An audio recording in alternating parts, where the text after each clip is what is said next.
Une démonstration de force pour fêter un centenaire.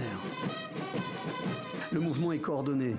Des milliers de volontaires de tous âges, de toutes conditions, venus des 29 États du pays, des ouvriers aux chefs d'entreprise, que des hommes.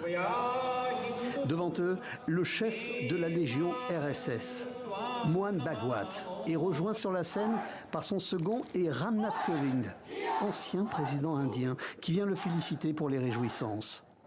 Le RSS est donc fréquentable, y compris par les élites politiques du pays. Devant les caméras, la parole des adeptes et des volontaires est d'ailleurs fraternelle.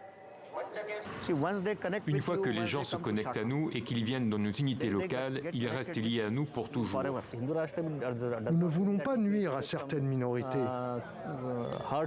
Nous considérons même que les minorités font partie de cet Hindu Rashtra. Hindu Rashtra, autrement dit, État hindou. Priorité aux populations hindoues aux dépens des musulmans et des chrétiens. Toléré s'ils ne créent pas de division. Sans donner de chiffres, les chefs du RSS proclament qu'ils dirigent la plus grande organisation au monde, mais préfèrent taire le nombre des adeptes.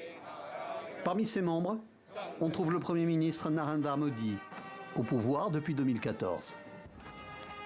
Modi est remplaçable. C'est le RSS qui est aujourd'hui la force centrale du pouvoir en Inde et qui continuera d'avancer.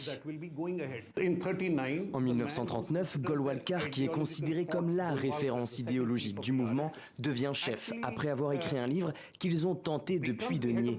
Mais nous savons tous qu'il l'a bien écrit. Ce livre dit clairement que l'Inde doit apprendre de Hitler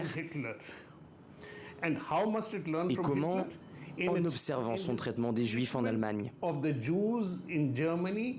Certains observateurs indiens affirment que la laïcité en Inde est clairement menacée.